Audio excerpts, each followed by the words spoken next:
Hello అండి. Welcome to my channel journey with Sneha. ఇవాళ మన వీడియో ఏంటో చూసే ముందు సబ్స్క్రైబ్ చేసుకోవడం మర్చిపోకండి. సబ్స్క్రైబ్ చేసుకోండి, పక్కనే ఉన్న బెల్ ఐకాన్ క్లిక్ చేయండి నోటిఫికేషన్స్ కోసం. ఇవాల్టి వీడియోలో మీకు చూపిస్తున్నాను దిల్ లీవ్స్ దాల్ కర్రీ ఎలా చేయాలి అని. సో ఈ దిల్ లీవ్స్ ఏంటనుకుంటున్నారా?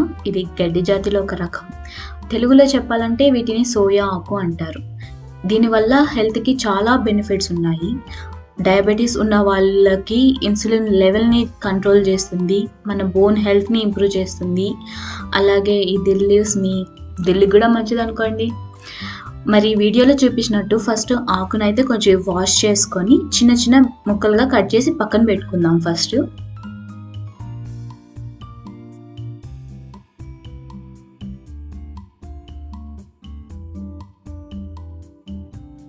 ఆకు కట్ చేసుకున్నాము. ఇప్పుడైతే పప్పు పెట్టేసుకుందాము. నేనైతే ఒక గ్లాస్ పప్పు తీసుకుంటున్నా. ఒక గ్లాస్ పప్పు తీసుకుంటే మీరు 2 గ్లాసులు వాటర్ వేసుకోండి. అలా 2 గ్లాసులు వాటర్ వేసుకున్న తర్వాత కొంచెం పసుపు అండ్ కొన్ని పచ్చిమిర్చి వేసుకుందాం.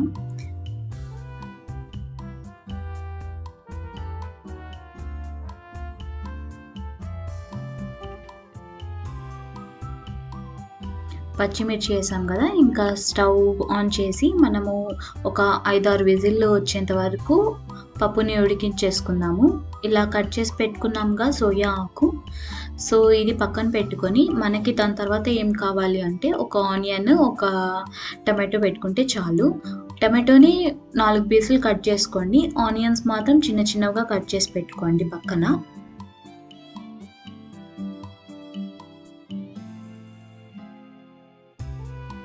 పప్పు అయితే రెడీ అయిపోయిందండి. విజిల్స్ అయితే వచ్చేసింది ఒక 5.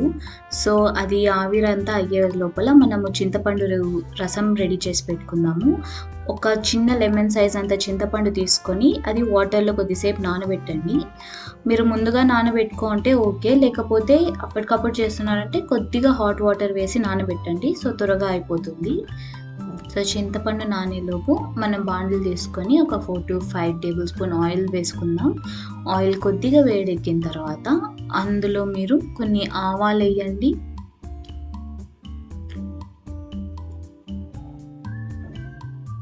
మరి కొన్ని జీలకర్ర,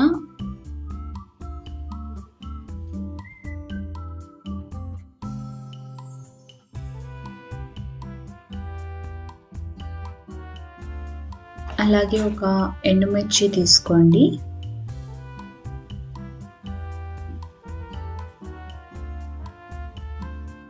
కచ్చామచ్చాగా దంచుకున్న తెల్లగడ్డ తీసుకోండి.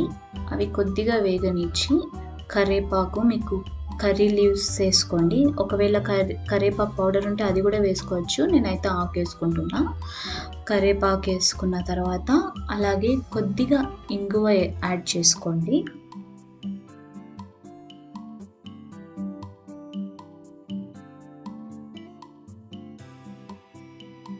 ఇలా కొద్దిగా వేగిన తర్వాత మనం ఆల్రెడీ కట్ చేసి పెట్టుకున్న ఆనియన్స్ ఉంది కదా, అవి ఇందులో వేసుకుందాము. ఈ ఆనియన్స్ మనకి బ్రౌనిష్ కలర్ వచ్చేంత వరకు మనము వేయించుకోవాలి.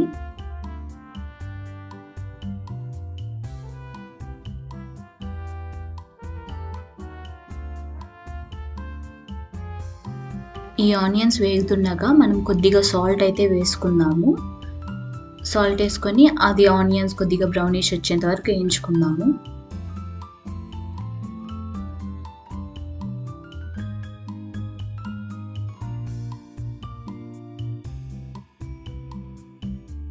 ఇలా ఆనియన్స్ వేగిన తర్వాత కట్ చేసి పెట్టుకున్న టమాటోస్ వేసేసి అది వేయించుకుందాము.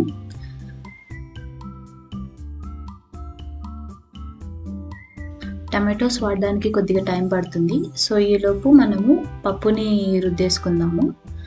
సో పప్పు సో మనకి టమాటోస్ అవి వాడిపోయింది. ఇక్కడ మనము దిల్ లీవ్స్ యాడ్ చేస్తున్నాము. దిల్ లీవ్స్ యాడ్ చేసి అది కొద్దిగా సాఫ్ట్ అయ్యేంత వరకు దాన్ని వేయించుకోవాలి మనము. మీరు ఒక మూత పెట్టేసి ఒక 2 minutes 3 minutes వరకు ఉంచినా అది త్వరగా అయిపోతుంది. దిల్ లీవ్స్ రెడీ అయ్యేలోపు మనం ఆల్రెడీ నానబెట్టుకున్న చింతపండు రసం చేసుకున్నాము.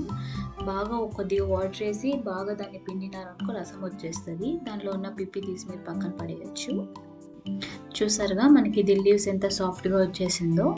సో ఇలా మనం వేయించుకోవాలి. ఈ దిల్ లీవ్స్ ఇలా వేగిన తర్వాత మనం రుబ్బి పెట్టుకున్న పప్పు ఇందులో వేసేస్తున్నాము. మీకు కావాలంటే కొద్దిగా వాటర్ యాడ్ చేసుకోండి.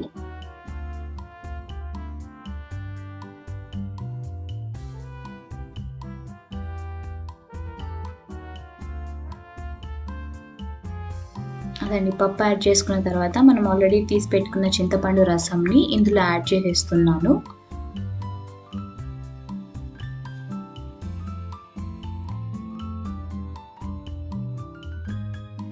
మీరు సాల్ట్ టేస్ట్ చేసి మీకు సరిపోకపోతే కొద్దిగా వేసుకోండి. నాకైతే ఇక్కడ ఇంకా కొద్దిగా పడుతుంది కాబట్టి కొద్దిగా సాల్ట్ వేసుకుంటున్నా. టేస్ట్ చేసి మీరు కావాలంటే కొద్దిగా వేసుకోండి. అంతే, ఎంతో హెల్తీ అయిన dill leaves dal curry ready అయిపోయింది. ఈ దిల్ లీవ్స్ అనేది చాలా హెల్తీ.